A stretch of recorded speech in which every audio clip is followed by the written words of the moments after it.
Okay, I'd like to welcome everyone to Town of Grand Falls-Windsor Council meeting for January 21st, 2025. First, I'll call the meeting to order. And the first item on the agenda is the approval of the agenda. Can I get a motion, please? Councillor Hiscock, seconded by Councillor Knoll. Any discussion? Hearing none. All those in favor? Aye. Contrary-minded? Motion carried. Proclamations. We do have a couple of proclamations. First up is the Eating Disorders Awareness Week. I don't know if we've got any representatives here tonight from that or the Violence Prevention Month, but you're here for violence prevention? Okay, we're going to take care of the eating disorders first, and then we'll get to you. We do have some company. I wasn't sure. All right, proclamation for Eating Disorders Awareness Week, which is February the 1st to the 7th, 2025. Whereas an eating disorder is a serious mental illness with often devastating physical implications. Whereas eating disorders affect many individuals and families in the province of Newfoundland and Labrador. Whereas recovery from an eating disorder is a journey that includes support from families and caregivers. Whereas the Eating Disorder Foundation of Newfoundland and Labrador is a leadership advocacy group to get dedicated to promoting awareness, treatment services, and providing family support services and information about matters related to eating disorders. Whereas Eating Disorders Awareness Week is a time dedicated to raising awareness, promoting understanding, and providing support to individuals affected by this illness. Whereas February 1st to the 7th, 2025 is dedicated across Newfoundland and Labrador and the entire country as a special time when many educational and awareness activities take place to help raise the level of understanding of eating disorder prevention, treatment, and recovery. Whereas the theme of Eating Disorder Awareness Week 2025 is Embracing Possibilities. Therefore, I, Barry Manuel, Mayor of the Town of Grand Falls-Windsor, do hereby proclaim February 1st to the 7th, 2025 to be observed as Eating Disorders Awareness Week in the Town of Grand Falls-Windsor. And I'll sign that.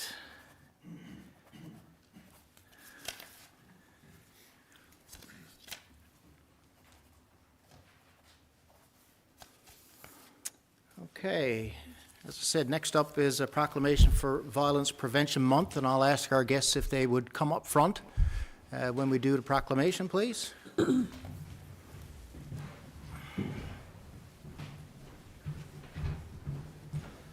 Welcome, welcome. Come on up. So as is customary, come on in a little bit if you don't mind. As is customary, I'll ask you guys if you'd like to have a few words to say, perhaps about eating disorder awareness, violence prevention. Still on the first one. And tell the public a little bit about it if you would, and then we'll read the proclamation.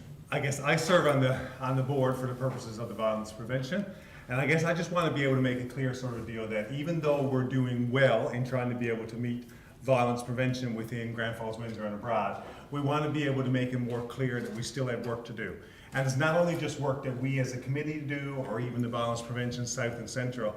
It's important to be able to have everyone to be able to be involved in doing their part to be able to prevent violence. Because if you think it's not here, it's everywhere. Mm-hmm. So therefore, we need to do our part to be able to minimize violence as much as possible. Well said, sir. And I guess from the town's perspective, we've been long-time supporters of the violence prevention and will continue to be in the future, so you know where to find us if you need anything. I'm going to ask you to stay here now while I read the proclamation, okay? Right, thank you. And then I'm sure Robin's going to want to get a picture. Okay, proclamation is for Violence Prevention Month 2025. Whereas Violence Prevention South and Central is committed to partnering with the community to seek long-term solutions to violence to ensure that the people of Newfoundland and Labrador live in safe, caring communities where there's an inherent respect for each other and violence of any sort is unacceptable. Whereas the solution to eradicating violence against those most at risk in our society, women, children, and youth, Indigenous women and children, persons with disabilities, older persons, 2SLGBTQIA+ persons, persons of varying race and ethnicity, and persons of varying economic status is through a collaborative effort between Violence Prevention South and Central and community partners to improve services and educate all residents of our province about violence prevention. Whereas Violence Prevention South and Central, along with its partners and others in the community, have been working to improve services to victims of violence and violence prevention programs for many years. Therefore, be it resolved that I, Barry Manuel, Mayor of the Town of Grand Falls, Windsor, do hereby proclaim the month of February 2025 to be Violence Prevention Month. I encourage all citizens to recognize that violence prevention is everyone's responsibility and to support violence prevention activities in your community. And I will sign that as well. And of course, one of those copies will go up in the front lobby. And I'm going to give you guys the other one to take if you wish. I'm sure there's somewhere that you might be able to put that up. Yep. And again, keep up the good work. Thanks for joining us this evening. And if you need anything, we'd be more than happy to help. All right, thank Very you. important work. Oh, the picture.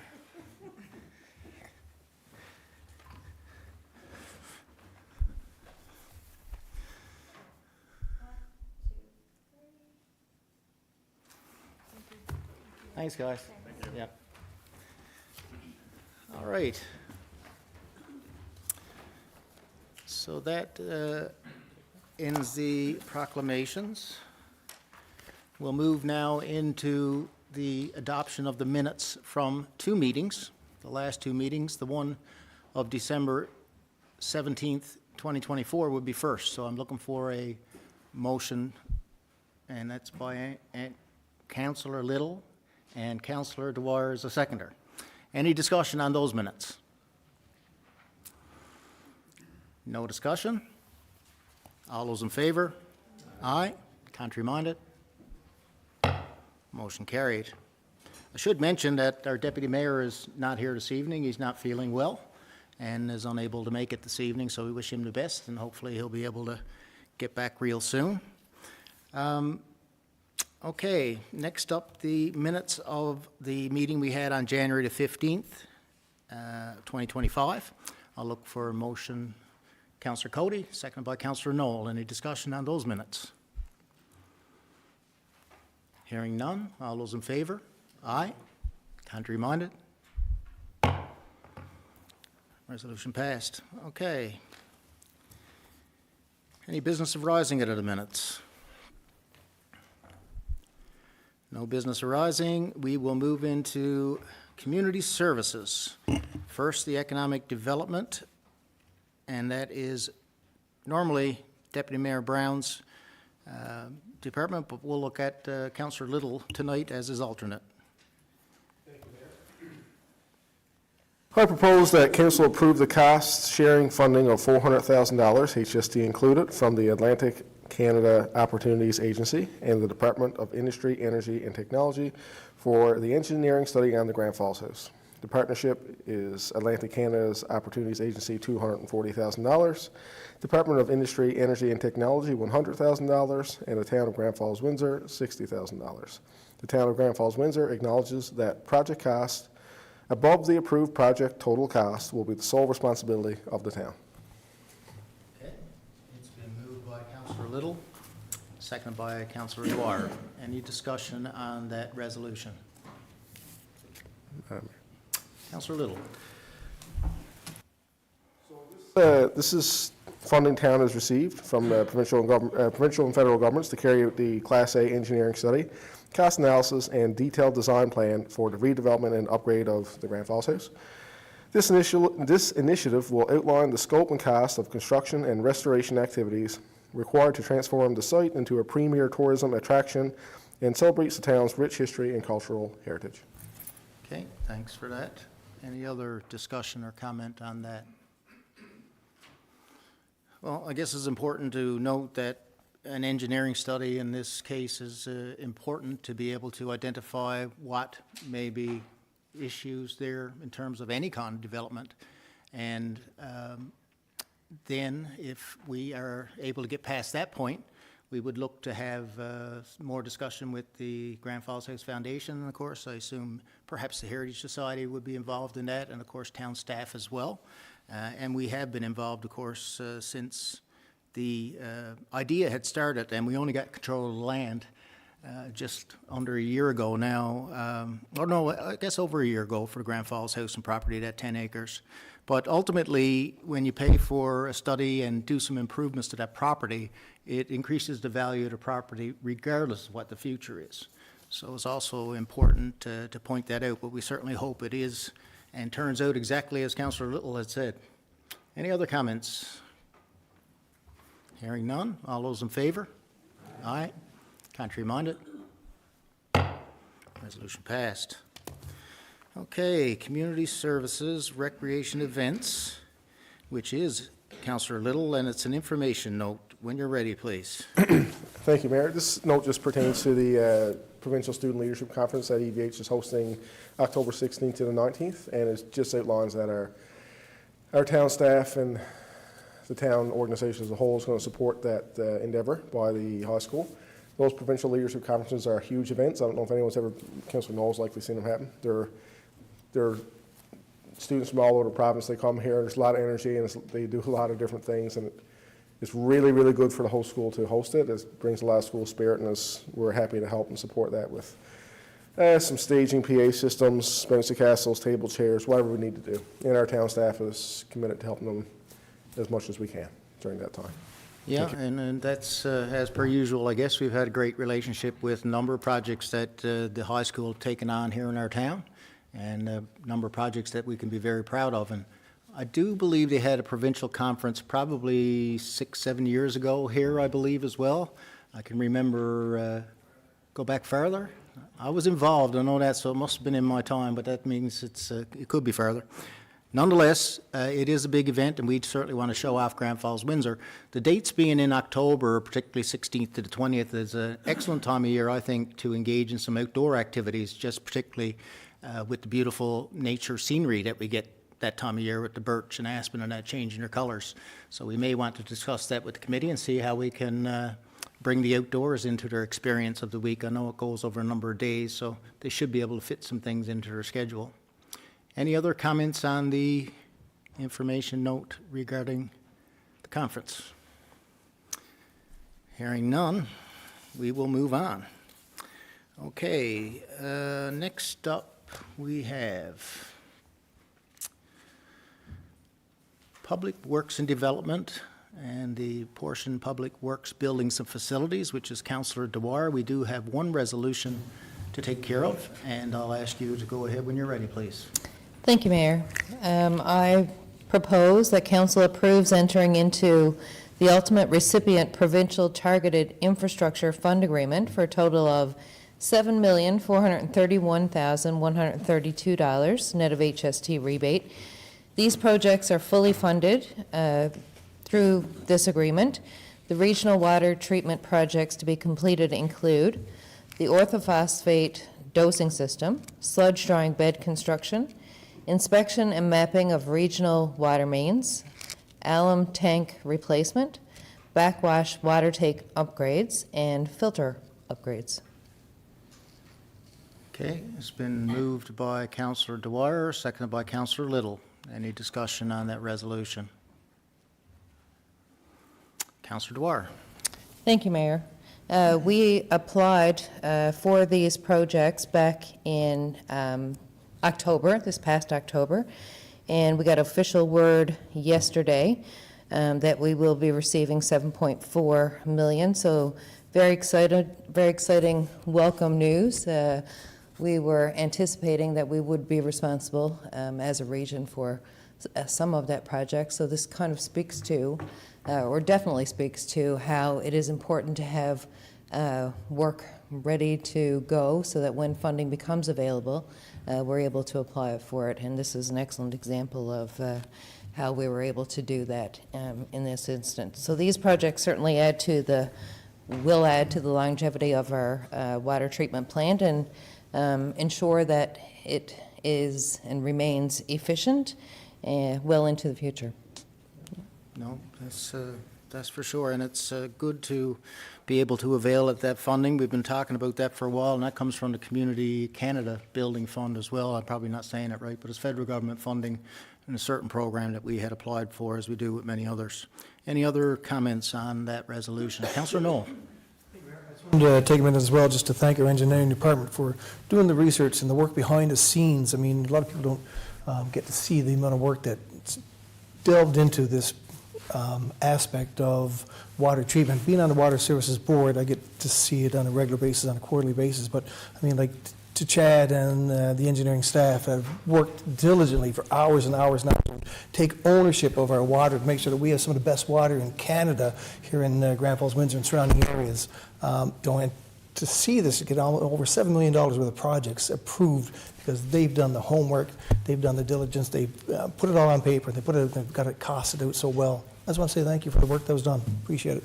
Yeah, certainly a lot of technical work that goes on behind the scenes that we all recognize, and it's important work. And of course, the requirements that are imposed upon municipalities when you get this kind of funding from any government agency could be onerous. You know, there's a lot asked. The details are many, and it takes a lot of time, as Councillor Knoll said. So I'm glad you brought that up. Any other? Yeah, Councillor Cody. I wanted to add to that, the addition of the asset management coordinator position will certainly help in moving these projects ahead as well, because we'll have a better understanding of the age of our assets, the need to replace, repair, help us monitor the longevity of our infrastructure. And again, just hats off to the engineering department for having these projects ready to go. It makes a huge difference. A lot of times, you know, you're waiting for funding announcements to come, and the deadlines come so quick to have your applications in. A lot of municipalities miss those deadlines, don't have the data to back up the application, don't have the ability to complete the applications, the people power and whatnot. So we're very fortunate that we have such a strong engineering department here in Grand Falls-Windsor who can have that information ready, and our future planning will just really ensure that we're prepared moving forward into the future so that our residents' needs are met and that we provide the best services possible.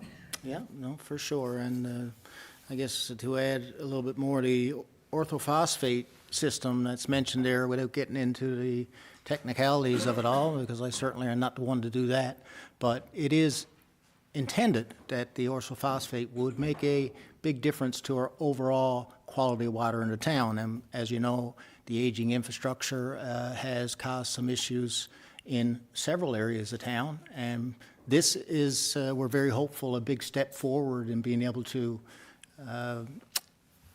not resolve it, I guess, but certainly mitigate it. And when it comes to the orthophosphate, you can find all kinds of information about that online if you want to check it out. Any other comments? Okay, we got a mover and a seconder. All those in favor? Aye. Contrary minded? Motion carried. All right. Next up, Public Works and Planning and Development. And that is Councillor Hiscock, and we do have 3 resolutions to take care of, as well as an information note on permit summary. So we can go with resolution number 1 whenever you're ready, sir. Thank you, Mayor. I propose that council, under the authority of Section 16 of the Urban and Rural Planning Act 2000, adopt the Amendment Number 6, 2024 to the Town of Grand Falls-Windsor Municipal Plan, and adopt the Amendment Number 9, 2024 to the Grand Falls-Windsor Development Regulations 2022-2032. Okay, it's been moved by Councillor Hiscock, seconded by Councillor Knoll. Any discussion or comment on that? Councillor Hiscock. Thank you, Mayor. Just a little bit more on that. Municipal Plan Amendment Number 6, 2024, redesignate an area of land from rural to urban residential, from commercial to urban residential on the future generalized land use map, and Development Regulations Amendment Number 9, 2024, is to rezone the area from single-unit urban residential zone, RS3, to residential low and medium density multi-unit residential zone, RM1, from rural, RU, to residential low and medium density multi-unit residential zone, RM1, from commercial general to residential low and medium density multi-unit residential zone on the land use zoning map. Basically, Mr. Mayor, what it is that Town of Grand Falls-Windsor, we discussed before, is highlighting and getting areas for development ready, and some we have to go to the government for rezoning. But we want to have all this ready so when developers and people come into town and want to purchase something, we've got land available for them as quick as we possibly can.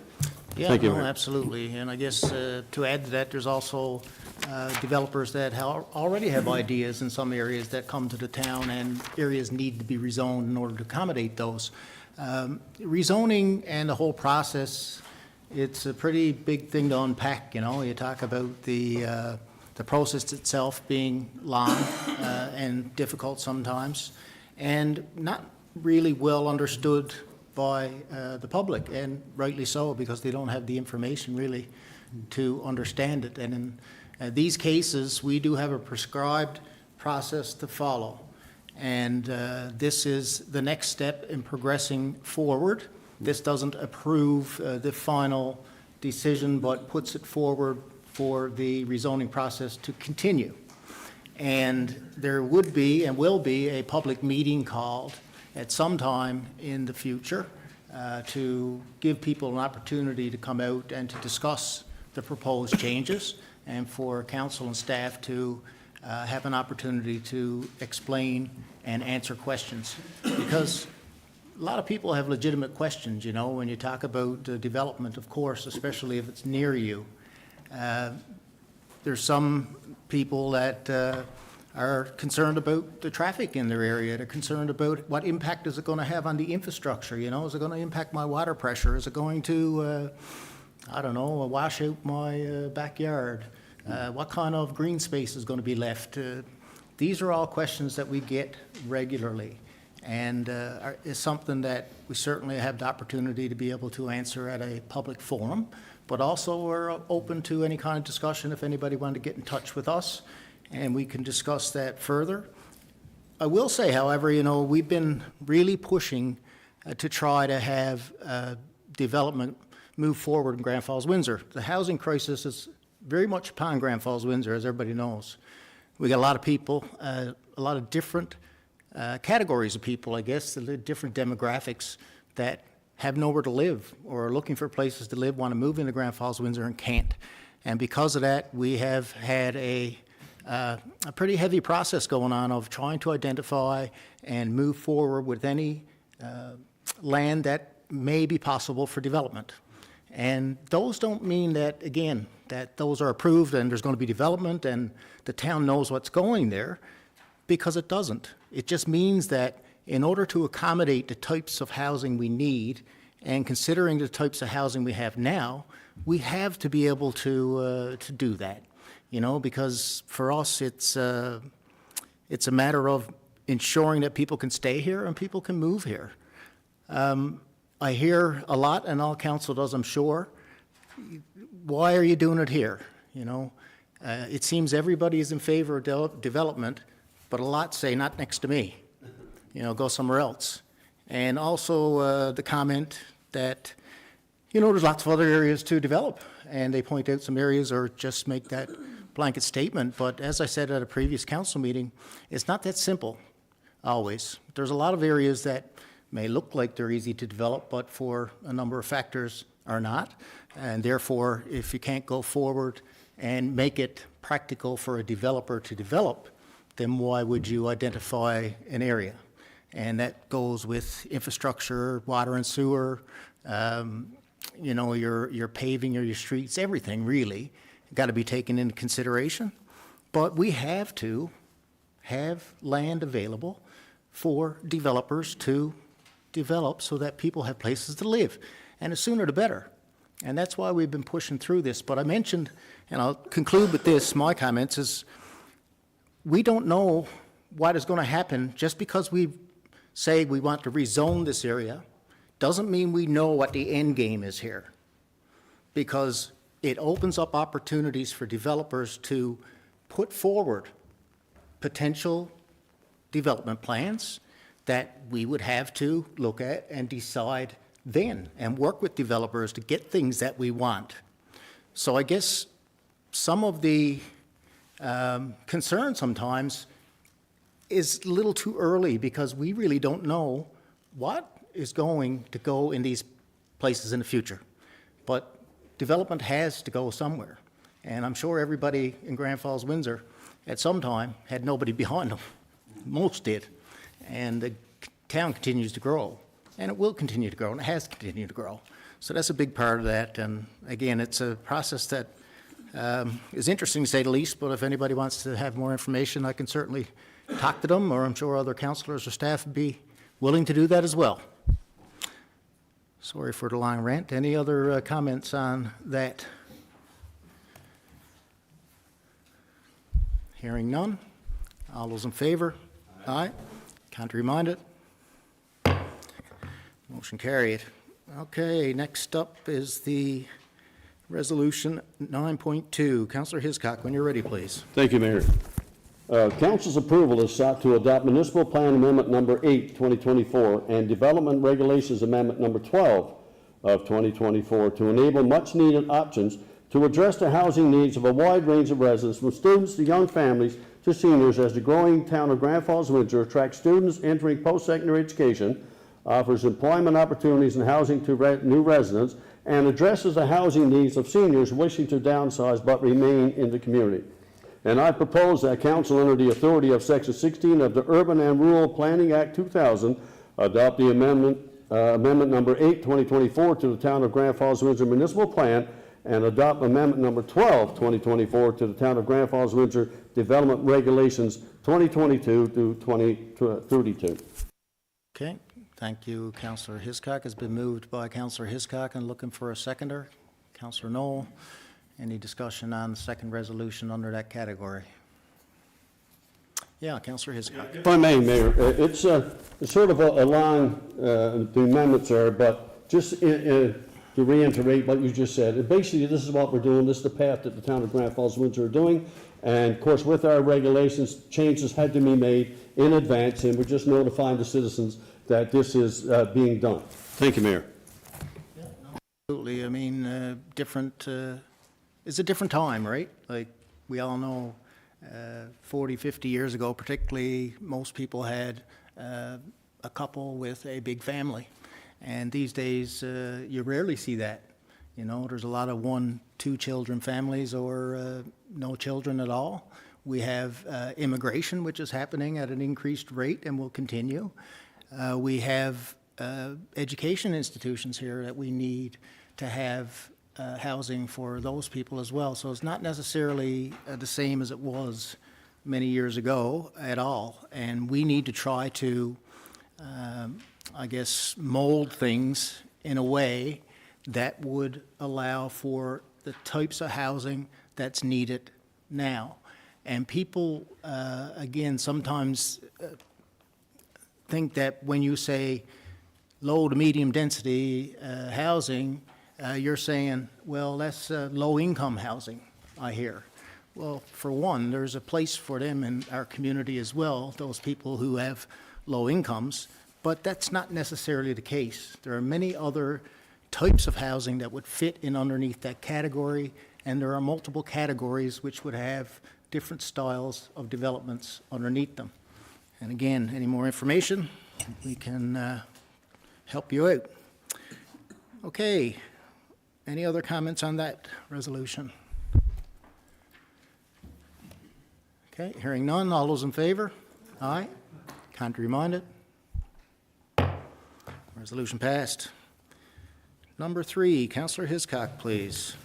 Thank you, Mayor. I propose that council approves the purchase of the Crown land on Riverview Road, application number 163060, at a cost of $47,300. Okay, it's being moved by Councilor Hiscock, seconded by Councilor Little. Any discussion on the third resolution? Councilor Hiscock. Yeah, thank you, Mayor. That piece of land is on the bottom of Riverview Road, and it's been vacant property. It's used for overflow from when it was the Carmelite House and area down for the hospital. But anyhow, we're looking at taking that land, putting it up now for proposals for developers. A great piece of land. Somebody wanted to put probably a quadplex or some seniors housing down there. So it's just that, like I said earlier, Mr. Mayor, is that the town is going forward now and identifying all these vacant little areas that we can put some infill housing into those areas. Thank you, Mayor. And I believe that's a location that we've been talking to Habitat for Humanity about building some homes. Is that still a possibility in that area? Yeah, I've seen the latest design today, actually. Okay. And this piece of property is adjacent to that one. Yeah. Yeah, no, so that may end up being the case, but, take that as an example. You got that piece of land down at the bottom of Riverview Road, and for people who've been here a long time, I'd say across from the old Kin Center, which is an apartment building now. But as an example of how the town can't just go and develop. That land looks like it's perfectly good and easy to develop. It's flat, it's open, it's empty.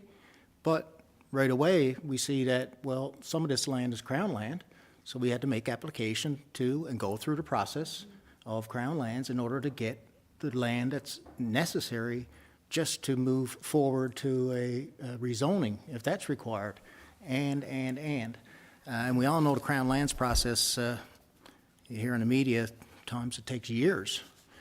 So we try to get through it as best we can, as quickly as we can, but that's a piece of land that is also close to the river, a nice area for our downtown now and into the future. Any other comments on the third resolution? Hearing none, all those in favor? Aye. Contrary minded? Resolution passed. Now our permit summary for information. Councillor Hiscock, when you're ready, please. Thank you, Mayor.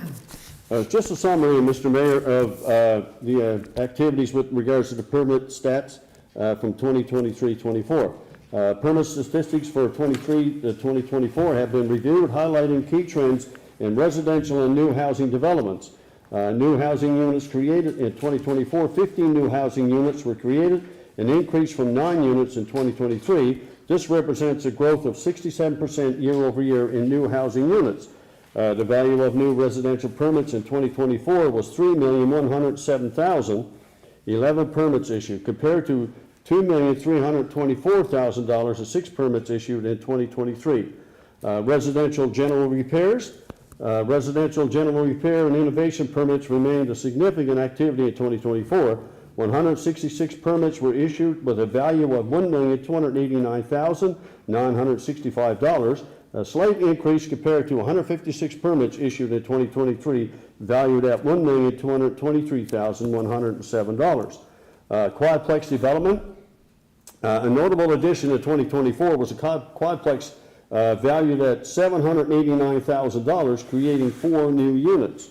Accessory buildings, residential, there was an increase in permits issued for residential accessory buildings in 2024. 59 permits valued at $772,103 compared to 2023, when 47 permits were issued valued at $1,332,902. And commercial trends, commercial new construction. New commercial construction permits in 2024 valued 4 permits with a value of $6,890,000, reflecting a decrease from 2023, which had 5 permits valued at $9,435,000. This indicates a shift toward fewer but potentially more targeted commercial projects. Commercial repairs and renovations and extensions. There was a slight increase in commercial renovations and extensions in 2024 with 20 permits, combined value of $2,313,801, compared to 19 permits in 2023 valued at $1,805,804. This steady trend reflects ongoing maintenance and upgrades to the local business sector. Thank you, Mayor. Okay, any other comments on that information note? Hearing none, just one comment there, I guess, looking at new housing starts and commercial housing starts, I'd expect in 2025 rather, for 2026, we'll see a significant increase there. One thing is that we have very little land available to develop, and that's what we were talking about previously.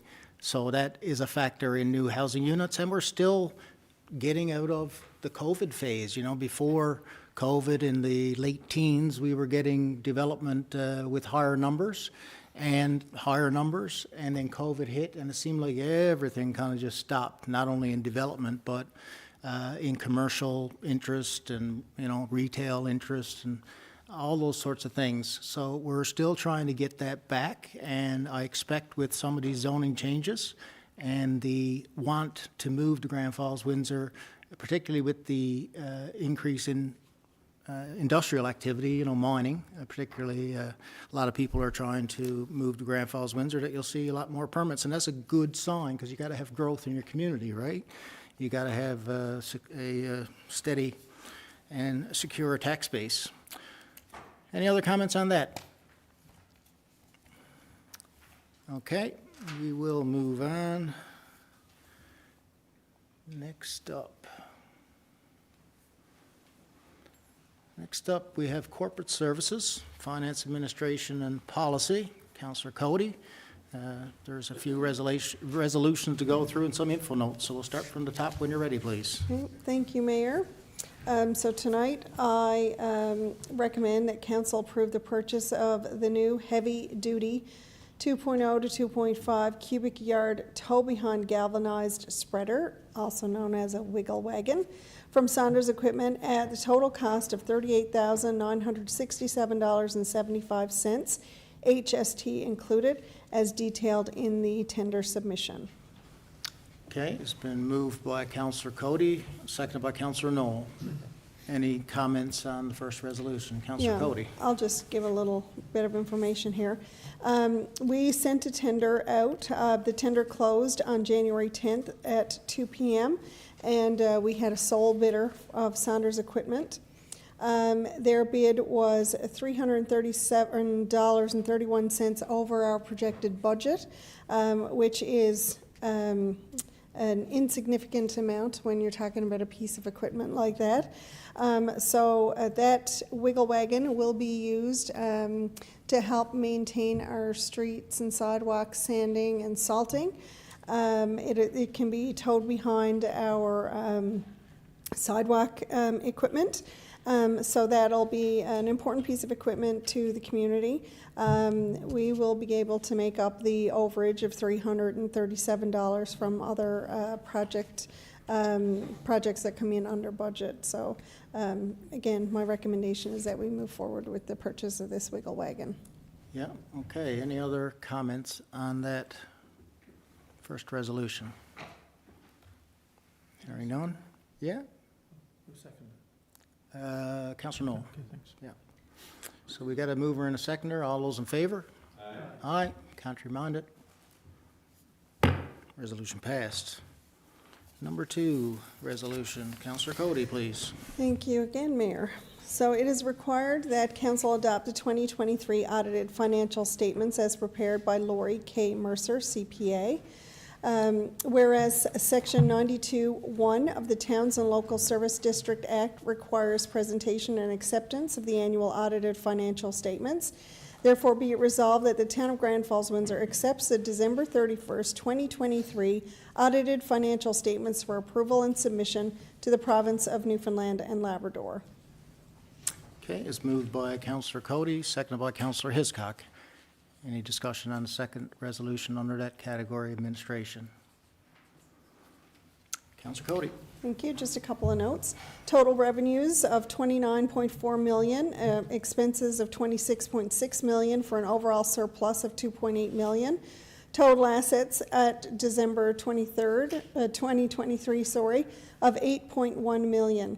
Our auditor did not find any significant unusual transactions, did not have any disagreements during the audit process, or have any difficulties during the audit process. There were no significant matters that arose during the audit process and no significant deficiencies in internal controls. And I just wanted to highlight that. That's very important. That just highlights the excellent work that our finance department is doing in managing our budgets, tracking our assets, and all the fun things come with crunching all those numbers. So thank you to our finance department for that. Yeah, no, for sure. Okay, any other comment or discussion on that resolution? Hearing none, we have a mover and a seconder. All those in favor? Aye. Contrary-minded? Resolution passed. Okay, next up, 10-4, we have a collections for December, which is a info note. Sorry, is it the Olympia that's next? Yeah. The Olympia entry. Oh, sorry, That's okay. I'm really jumping ahead. You're Right you are, as usual. It's good. We're all trying to get used to this new system and moving through the documentation. So council's approval is required to donate Unit 66, which is our 1990 Olympia ice machine, to the town of Botwood, or to put it up for public auction. Council had a good discussion and approves that the donation of Unit 66, the Olympia ice machine, should go to the town of Botwood, as the unit is no longer in use for the town of Grand Falls-Windsor. So I recommend that council move ahead with the donation of that unit. Okay, it's been moved by Councillor Cody, seconded by Councillor Little. Any discussion? I guess Councillor Cody, you can go ahead with some further information. Thanks. I can go last if anybody else has, but it's just the up and down. So I figured I might as well just stay standing. The town of Grand Falls-Windsor has recently replaced its ice resurfacer, rendering the 1990 Olympia ice machine, Unit 66, surplus to operational requirements. The town of Botwood has expressed interest in acquiring the unit to support their operations. So the Unit 66 is the oldest of the town's ice resurfacing machines and has reached the end of its useful functional service life for Grand Falls-Windsor purposes. However, it remains operational and could meet the needs of a smaller municipality like Botwood. The disposal of surplus equipment aligns with the town's asset management practices, and transferring the unit symbolizes regional cooperation between us and the town of Botwood. So again, my recommendation is that we approve the unit to the town of Botwood. Yeah, okay. Any other comments on that one? Okay, just one quick comment financially wise. There's no budget implications on this transaction either. The machine is already fully depreciated, so we're not incurring any costs and are able to help out one of our neighbors. Okay, we have a mover and a seconder. All those in favor? Aye. Contrary minded? Resolution passed. Now we'll move into the info note. When you're ready, please. Yeah. So an info note on tax, tax receivable analysis, December 2024. Council is provided with taxation receivable analysis as of December 31st, 2024. Total taxes receivable at that date is $2,326,290, compared to $2,113,730 in 2023, an increase of 10%. Approximately $32,000 of this amount was a result of supplemental taxation issued in December. Collection plans are underway for amounts in arrears. Council continues to closely monitor the taxes receivable and encourages all residents and businesses to ensure they pay their outstanding balances as soon as possible, or contact staff at Town Hall to set up a payment plan. Interest continues to accrue monthly on outstanding tax balances, so please act quickly to avoid additional interest charges. Okay. Anyone want to have a comment on that information note regarding collections? Councillor Cody? You... Sure. So our next steps are to reach out to residents in arrears and try to find a way to help collect some of that taxes. We're very open to working with our residents who are having difficulty in paying their taxes in arrears. We will work with them. We will come up with reasonable plans that will make it easier for them to contribute to these outstanding bills. We don't like to resort to the heavier-handed approaches like shutting off water and things like that, or sending to collections agencies. But this taxation revenue is very important to our community and helps offset the expenses of running our community. So I would encourage anyone who is in arrears that you do reach out to our finance department, and I would encourage our finance department also to really work very diligently, as they have been in the past, but to make sure that we're doing everything that we possibly can to collect these taxes in arrears, and to assist residents who are having difficulty in making those payments. Thank you. Just contact the town hall if you wanted to have a discussion, if you are in arrears and want to set up a payment plan, we'd be more than happy to sit down and work something out, and property tax is crucially important. I believe, Mr. Finance, they're 75, 80% probably of our overall revenue is property tax. More than that, almost 90% of our overall revenue is property tax. So, you know, that's obviously a way that we need to get to maintain services at the current level particularly, which is sometimes difficult, I'll admit. Okay, next up is the disbursement report. Councillor Cody, please. Thank you, Mayor. The information note is prepared by staff and reviewed by council, which provides a summary of disbursements over $1,000 as of January 14th, 2025, in the amount of $2,185,757.89. Okay, that's the disbursement report. We have any comments? No? Councillor Cody, you're done on that one? I am.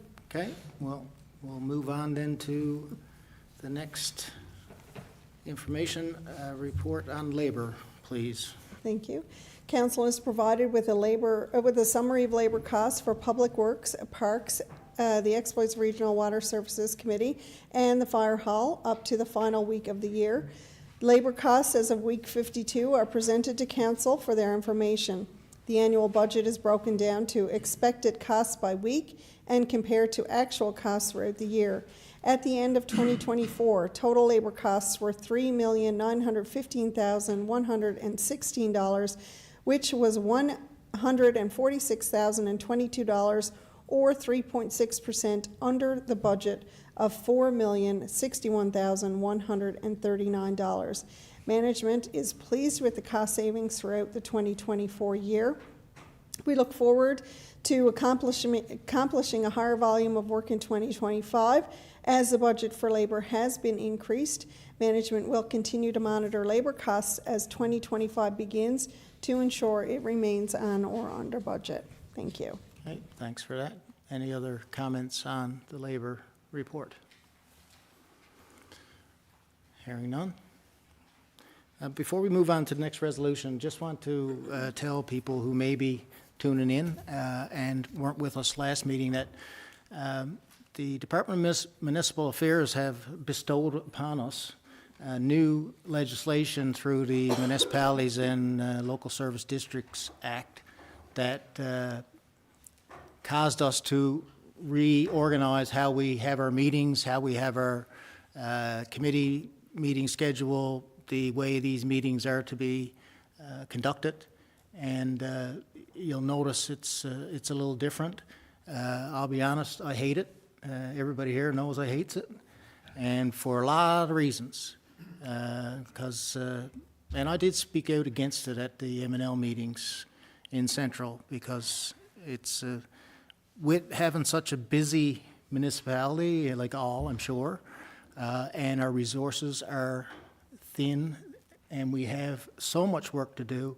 This puts a big additional burden on our staff, and it causes council to waste more of their time by calling individually and talking about specific issues and ask questions and try to get their head around. So Mr. Finn or Mr. Chapman, Mr. Goss, Mr. Mercer, any of these people could take several calls a day just from us to explain the same thing over and over.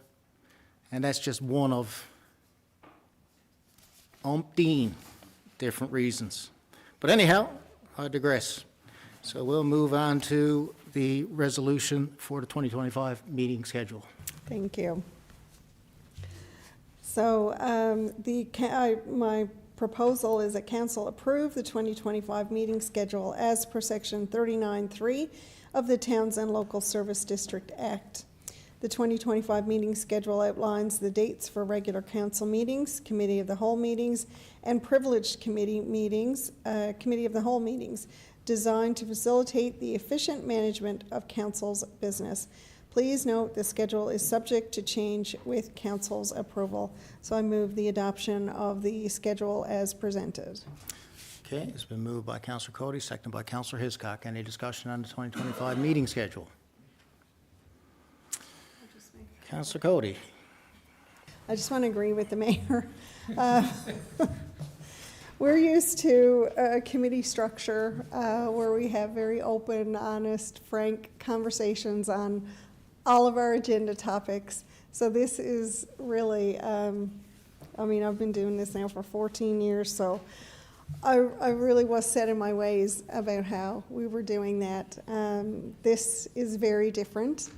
The conversations, the discussion, the topics presented for discussion, all that has changed. And the flow of the meeting has changed. It feels like there's less opportunity for conversation and for discussion. We're still presented with all the information. The public is still presented with the information, but sometimes it just feels like in our structured committee meetings where we had our agendas, we had our topics, and we had the opportunity for that discussion, that seems to kind of have gone by the wayside. The number of times, I mean, you know, if you're a workaholic, you know, this schedule is not great either because there's less meetings. But when you're used to a certain routine, I mean, we worked on a 3-week cycle. We'd have committee week, we'd have committee of the whole, and then we'd have our public council. And then any special meetings that kind of fit in throughout the week, you know, we would move those in. Now we're on a rotation where we have our committee of the whole meeting, and we'll have a privileged meeting, and then we'll have a public meeting. So we've gone from like 3 a week to 3 in a month, really. So it is going to take some getting used to. I'm not sure how all of the other communities are adopting. Those conversations haven't been had yet as the Act just came into play. But some municipalities have been doing this for a long time. The City of St. John's and the City of Corner Brook have been doing it for a long time, and they love it. I'm not sure how they can love it with the amount of work, I guess, that goes on in their communities, in their cities. It gives staff a lot of autonomy to really work on their policies. A lot of their work is policy driven, so they're just following policies for a lot of the things that are happening in those areas. And policy is great, but you need to be informed as well as to what the policy is about. If changes are required in policy, how do you know that changes are required if you're not having those conversations, over the course of your regular committee meetings? So it'll take some getting used to. I'm sure we'll get there. But, in the meantime, I would encourage the public to have some patience with us as we kind of stumble through it. And if they do have any questions, reach out to any of us. But it takes the time of staff, it takes the time of council, and, especially when we like each other, we don't get to see each other as much anymore. So, our working relationships are kind of changing and evolving as well. But again, we'll get there. So thank you, Mayor. Yeah, no, I agree. I'm glad you pointed out. I mean, I don't know who was the master planner, but they clearly had no idea of what municipal politics works like in Newfoundland Labrador. They are treating councillors like parliamentarians, and that's what we're not. We are representatives of people in our community who we should be able to talk to freely, to try to bring their concerns forward. We can still do that, but it is a lot more difficult under this to get things done than it even was before, So, again, there's a lot of reasons, and perhaps one of these days when I'm no longer here, I'll say more. But that's where we are with it. Okay, we are up to, the protective services. There's one information note there, so I presume that'll be yourself, Councillor Cody, for that one as well. I think the next one is the firefighters. Yeah. Councillor Knoll. Oh, it's Counselor Knoll, sorry, yes, so it is, that's right. Protective Services was always under Finance and Administration, now it's not, so, Counselor Knoll, when you're ready. Thank you, Mr. Mayor. This is an information note for, basically for our citizens and again for our fire department to let them know that we as council recognize January as Firefighter Cancer Awareness Month, and we want to promote the awareness and adopting preventive measures to address the risks of cancer among firefighters. And I'll just take a little time for a discussion there. It says, now, firefighting has been classified as an occupation with a direct known link to carcinogens. Statistics show firefighters face a 9% higher risk of cancer diagnosis and a 14% higher risk of cancer-related mortality than the general public. And again, as to add to what Councillor Cody had said, doing our homework, I took the liberty of phoning our fire chief, and just like we'd have to phone our directors to get the information from the horse's mouth. So I asked him a couple of questions, and just basically says, after a discussion with Chief McKenzie, some of the preventive measures that our department's doing, we've got a commercial washing machine at the department, and all the bunker gear now gets scoured. There's no days of just laying around and jumped in your gear after gear. It's completely clean, sanitized again. We've got new decontamination units put on each truck so that when you come into contact, quite likely you don't know what's involved in the soot anymore. So they're decontaminated, clean as much as they can before they even get back into the vehicles. Chief McKenzie was very quick to note that today logging time, exposure time is critical to firefighters in their evaluation and should death benefits. Sadly, we have to discuss those things amongst firefighters, be paid as well. So we've got a new data collection software called Fire Pro, where each firefighter is logged, their time on task, time exposure, all of these variables are incorporated into the software, and data is kept for each individual firefighter. And we even go as far as, today, when you drop your bunker gear, once upon a time, it might have been a bit of a show if you were covered in soot, et cetera, but that day is long gone. And to drop your bunker gear, we've even got clothing in the back of the trucks, et cetera. For firefighters, staying warm is also critical, a part of our whole firefighting event. And, it's just not a badge of honor to be covered in soot anymore. We used to see the old movies and the firefighters coming, you barely see the eyes and the teeth sort of thing, but we know today that that's a hazard. So we mitigate that as much as humanly possible. And, a little stat there, I just wanted to just take a second. It says, between 2005 and 2016, 11-year study, almost 90% of fatality claims in firefighters in Canada were cancer-related. It's a staggering number.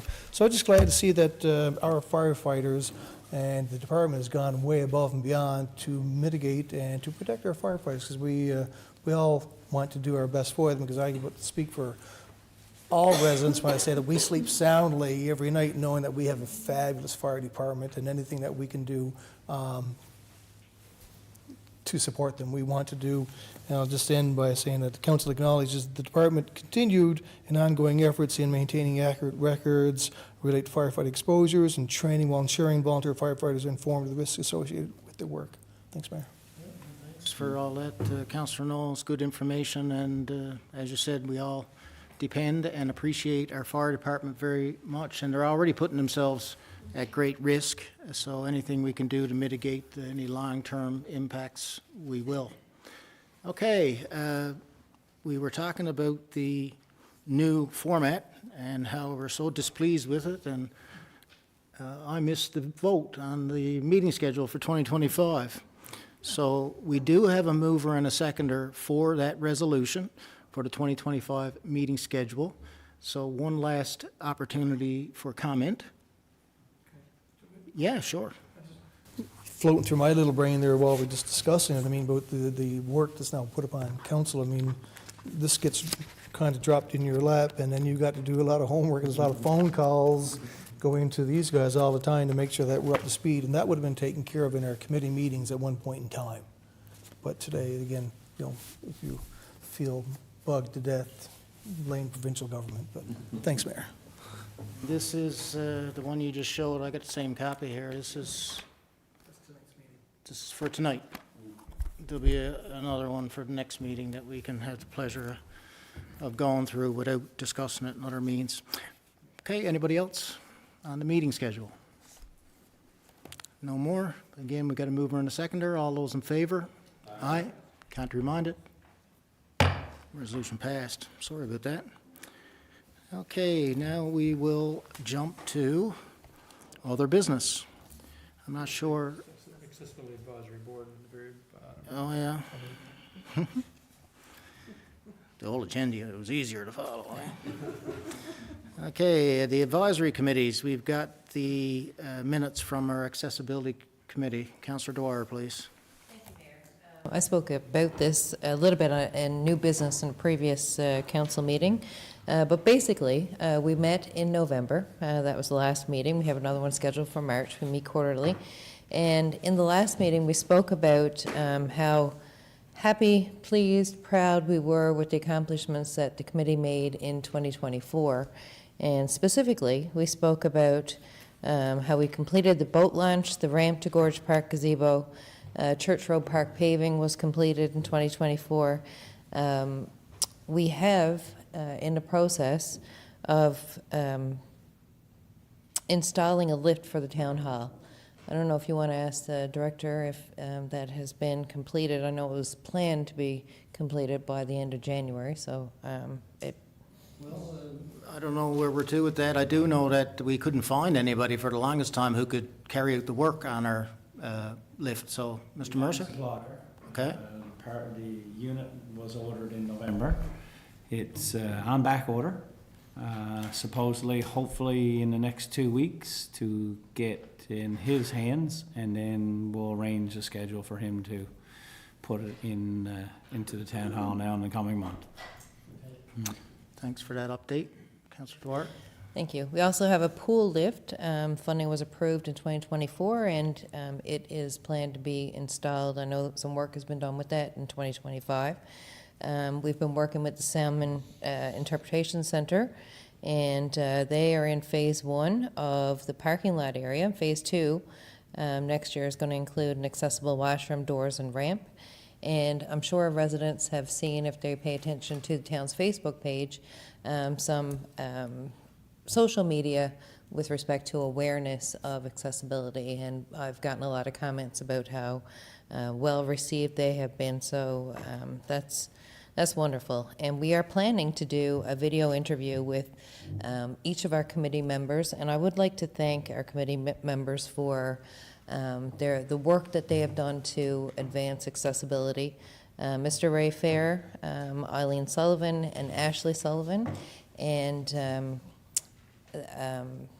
also Teresa Late has also been a member. We're looking for 3 members now, and we've been actively recruiting them on our Facebook page and through our other social media, but also on our town website. And I understand we've received a number of applications for that, so that's good. And like I said, we'll make a decision about who our new members will be, because we have lots of work to do in 2025, so look forward to that. Thank you to Kara Hutchinson, who does an exceptional job with our Accessibility Advisory Committee meetings, and a lot of work behind the scenes. And also to Councillor Little, who sits on that committee with me as well. Thank you. Yeah, it's great to hear. I mean, that is a lot of progress for accessibility.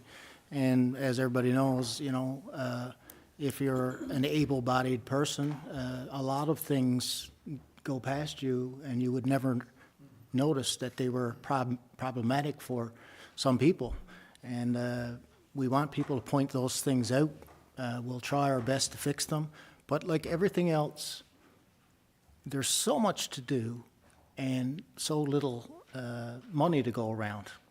So we try to also strike that balance, and it's very difficult. It's no different than our regular work, where we have, millions and millions of dollars of work that needs to be done, and the government gives us the same amount that they gave us 10 years ago, which is nowhere near what we need. So we hope that we'll see an increase in that sometime soon. But even that, it's tough to keep up with it. Okay. Next, we'll move into other business. Actually, I did make a note last time who was first, I think. Yeah, okay, we're at Counselor Cody. You're up first. I don't remember that from last time, but anyway. I got I'll Deputy take Mayor it. was up first Usually last skip time. over me and forget me, so I'll take go first, no sweat. That's true. I just wanted to mention the weather, of course, has been very on the Newfoundlandish lately, with the little bit of snow, then rain, and warm temperatures, and now again it's freezing. So it's the perfect conditions for potholes, pothole season, I like to refer to it as. Our crews are out patching every opportunity that they get. We don't always know where the potholes are. If you have a pothole in your neighborhood, in front of your house, on a common street that you drive on your way to work or wherever you're going, you can reach out to Public Works, the town dispatch actually, and just report that pothole, and then at least we'll have a record of it, and we can either get it marked and filled at least. Snow clearing, of course, when we have the snow, it's very important for residents not to be pushing the snow onto the sidewalks. When we talk about our accessibility committee, we do have a lot of people who do like to walk in the community, like to use our sidewalks. We do our best to clear the sidewalks as quickly as we can after snow events, keep them salted and sanded. But when we do that, when we have residents pushing snow into the sidewalk, that impedes the ability of people who do like to walk or use mobility aids and whatnot to get around our town safely. So I would encourage people to, push it on your own property or on the green belt sections or whatever, but not out in the road or on the sidewalks. And the last thing I wanted to mention tonight is that Bell Let's Talk Day is January 22nd. So there will be a flag raising here at the town hall. The information is on our Facebook page. I would encourage residents to look at that. This year's focus is youth mental health. So the Youth 2000 Center, Y2C, is going to be involved in the flag raising. They have a little reception afterwards at the Joe Burns Stadium. And there are events listed in conjunction with the YMCA and the Y2C Center to help focus on Bell Let's Talk Day as well. So I would encourage you again, our residents, to check out our Facebook page. We post a lot on that page, or I should say Robin posts a lot on that page. But she does a very good job of keeping the community up to date on what's happening. So check that out. There's seniors events posted. Just today, I think it's seniors events posted. There's programming, youth programming and children programming with the Parks and Rec department. There's job postings. We're looking for water equipment operators, water operator. We're looking for people in our water treatment facility. And heavy equipment operators. So tons of information on that Facebook page. So as much as it pains me to promote Facebook, given everything that's been going on lately, it is the preferred source of getting information out. So I would encourage residents to check that out. Thanks. I don't even know what's going on because I don't look at Facebook. But in the meantime, that is a good, I had one thing on my list for tonight was Bell Let's Talk, so I'm glad you mentioned that and get people out. And not everybody's on Facebook. A lot of people are not. So I've said before, if you happen to be watching tonight, maybe you got a relative that uses Facebook, or maybe you've got the friend that does. You can ask them what's going on, if anything important comes up, to let you know. Or you can contact the town hall. We do put things on Valley Radio and the other radio station when it's necessary and we can afford it. But we can't reach everybody, So I said this before as well. We do have a lot of things going on here at the town. In 2025, you're going to see a ton of things, activities, and in conjunction with other groups, individual groups doing their own thing, the town having their programs and events. They're going to be happening. So if you are concerned about or want to do something, then contact the Recreation Department, Community Services Department, which is 489-0450, and they can give you information, or the Town Hall, and You know, there's no reason why people shouldn't know what's going on, and just because you may not be on Facebook, there are other ways to find out. All right, Councillor Knoll. Thank you, Mayor. Just to add to the Bell Let's Talk Day tomorrow, I mean, there's a great opportunity to donate $5, and Bell will actually match the $5. You know, it's a great opportunity, raise a lot of money for mental health awareness, et cetera. I just want to take a second, a few items on my list this evening. I see the town of Grand Falls-Windsor has lost another great citizen there recently, Mr. Ray Alward, and I just wanted to pass along condolences from council to the family. I see a number of accolades and tributes by several local artists, again, in social media, so recognize his prominence in the music scene in the past. Status of Women Central have a bursary available, so I want to make people aware of that. If you are a woman or an older woman that's struggling with post-secondary, you can go onto their website and statusofwomencentral.com. It's a $1,000 bursary, and I mean it's a lot of money for someone that's struggling with some post-secondary. So it's an opportunity to avail of that. So I encourage people to do so. And then there's always, as I have every means, a couple of these common sense and respect little issues. You know, and a lot of people are still out walking, and you know,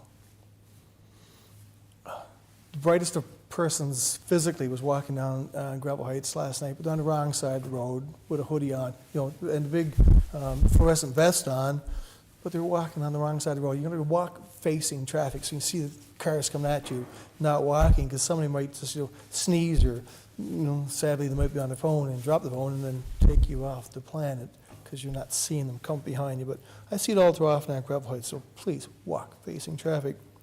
And to go with the accessibility thing, I mean, I was in the Dominion parking lot yesterday, and actually I was just taking a pile of calls and working in the vehicle before I got to go do the grocery shopping.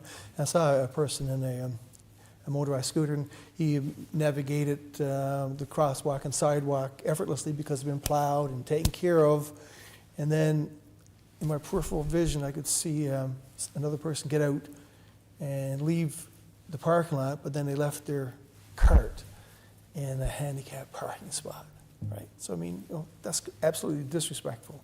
I mean, you know, you got to your vehicle because you could walk very easily. You were an able-bodied person, then to leave your cart in a spot that's dedicated to somebody who does not have those same abilities was sad. So anyway, yeah, so I had to get out and move the cart. You know how it goes. But anyway, that's it for me. Thanks, Mayor. Thank you, Councillor Knoll. Councillor Hiscock. Thank you, Mayor. Just as Councillor Knoll just spoke then about Mr. Ray Alward, great music teacher, phenomenal gentleman. Also, we lost Peter Banfield, another great musician within our community, a choir leader. So condolences to the families. And also, he was born in Bishop Falls, but he was a Grand Falls boy as well. Mr. George Faulkner, God love him, one of the classiest gentlemen I've had the honor to meet. Phenomenal man. Off and on the ice, certainly. Just a great guy.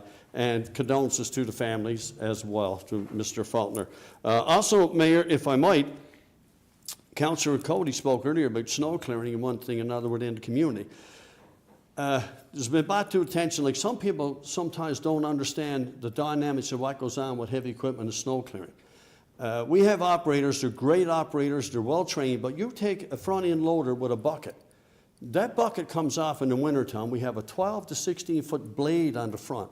Then we have a 12, 14, 16 foot wing on the side. The dynamics of that piece of equipment changes big time.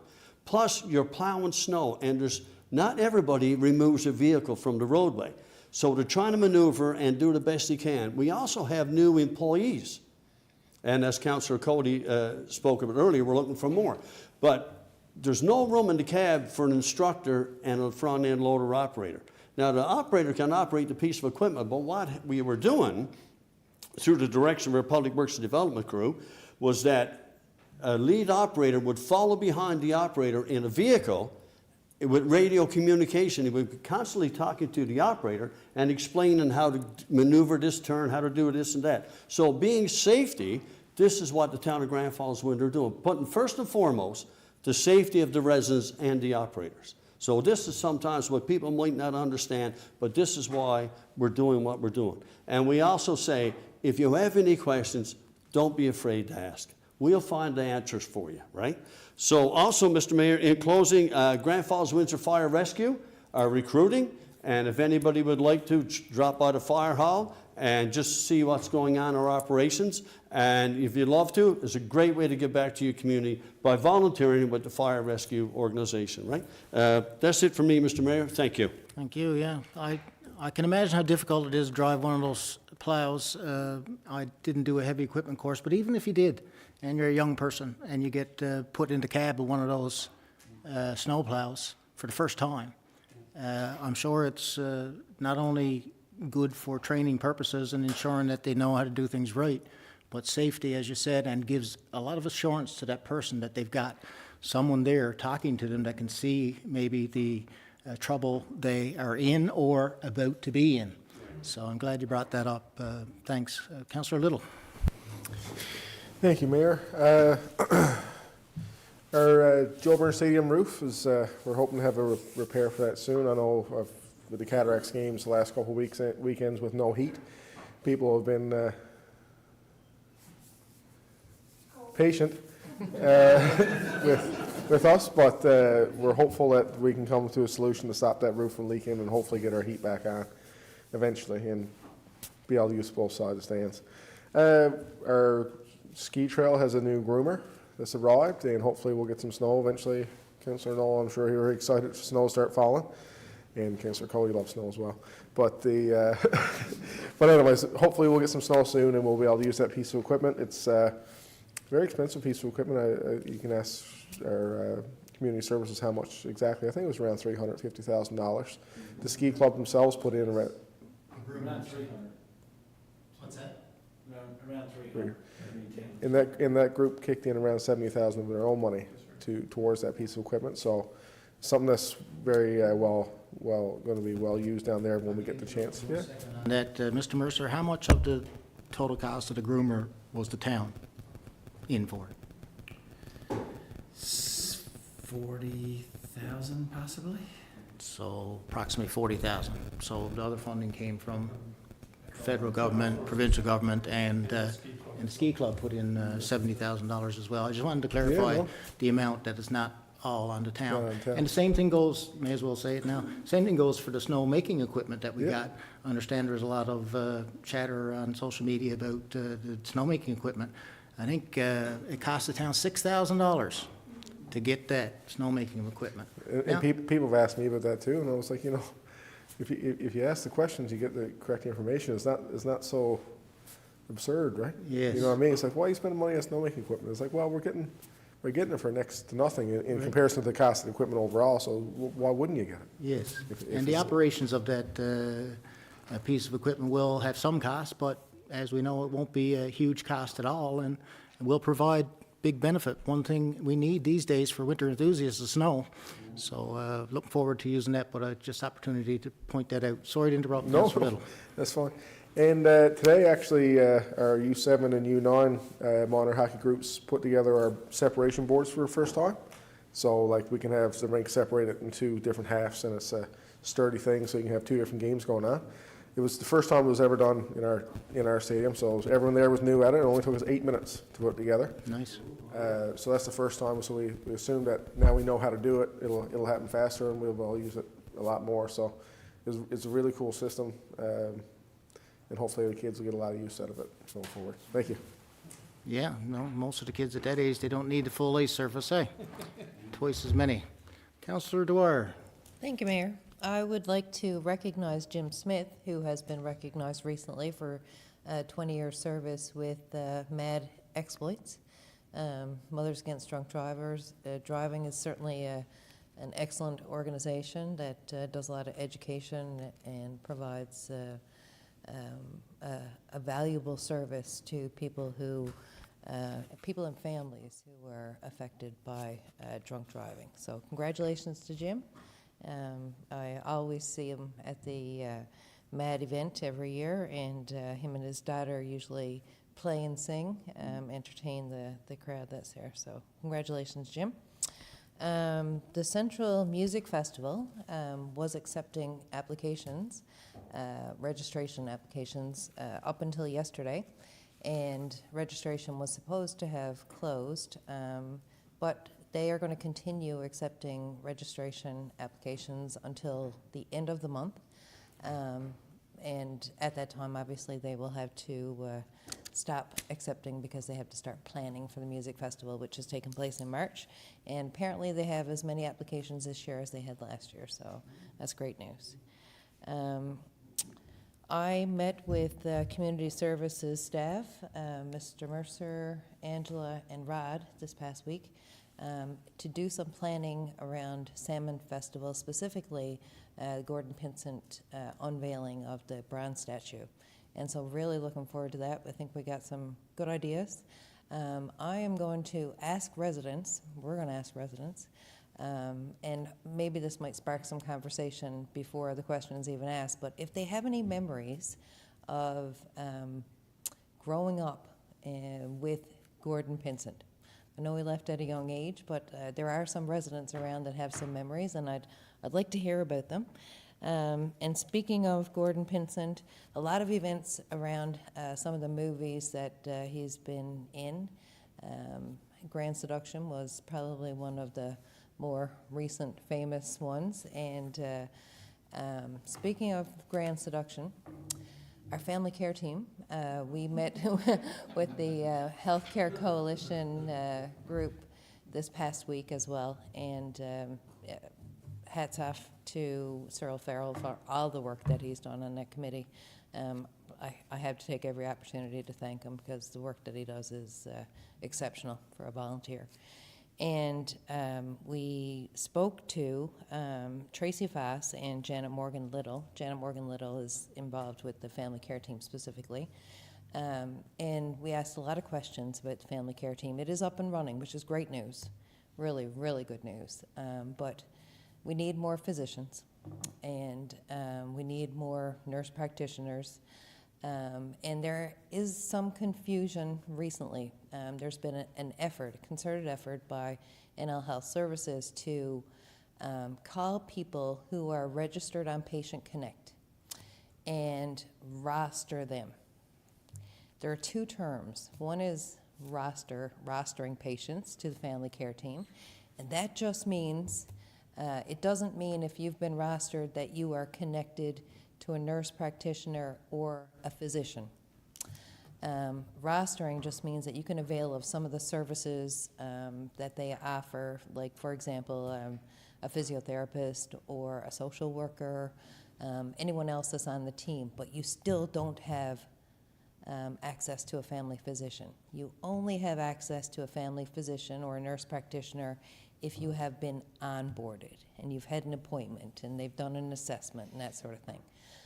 So there is some confusion there amongst residents, and I know healthcare doesn't fall under the jurisdiction of a municipality, but it is certainly a concern of our residents. So we will continue to make healthcare a priority for our residents. And again, if anyone has any questions, they can certainly give me a call or anyone, and we'd be happy to answer your questions. Thank you. We're hoping to have more information events this year, a variety of events with healthcare for citizens, as well as healthcare professionals is in the works. And, you know, to make a confusion like that, I guess, for lack of a better word, is frustrating, because who's going to know the difference? You get a call from the family care team, you get a call from the family care team. Yeah, I'm waiting for it, right? But if you haven't registered on Patient Connect yet, please do so. I talk to so many people, and I ask regularly now, do you have a family doctor? Almost everybody says no, honestly. Way more than say they do. And then I'll ask them if they're on Patient Connect, and the majority don't know what I'm talking about.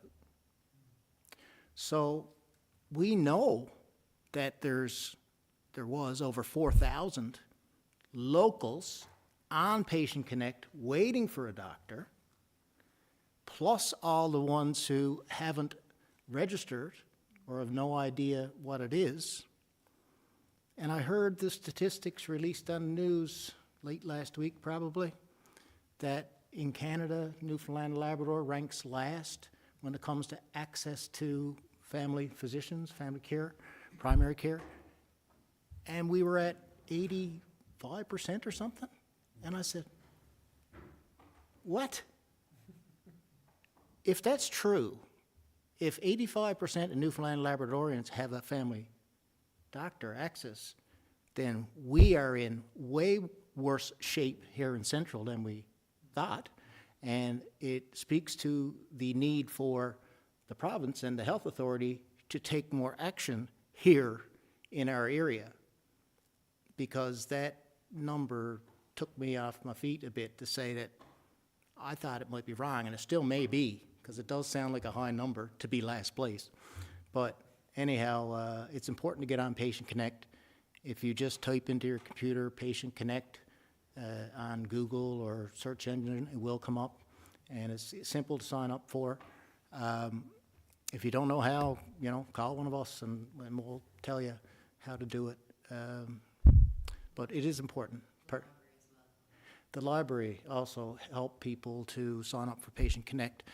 So that's really important. And, we've been in this healthcare fight for a few years now, and these advisory committees are something that we've said that are very important and are proving to be that. And there are more committees, I'm sure, that we can start in the future to continue that. But Cyril Farrell, he's done yeoman's work in that position. And like Councillor Dwyer says, for someone who's a volunteer, the time and effort he puts into it, and proactively, amazes me. And I know I complimented Cyril here before, but we are so fortunate to have Cyril and the others on that committee to be able to help us advocate, identify, plan, do all the things that, well, for one thing, we don't have the expertise to do, and secondly, that a lot of times we don't have the time to do. It needs a focused effort, and he has been exceptional. So thanks to Cyril as well. Given that everybody had their say, I remind everybody again, Bill Let's Talk Day is tomorrow, right, Councillor Knoll? Tomorrow. So if you give $5, Bill will match that. And we all know Bill can afford it, even though he pretends he can't. But all joking aside, it is important to recognize that day, and we will have the flag raising and that, so we invite people to come down. And other than that, I don't have any more new business, so I'll ask for a motion to adjourn. Councillor Hiscock, seconded by Councillor Cody. All those in favor? Aye. Contrary-minded? See you next time.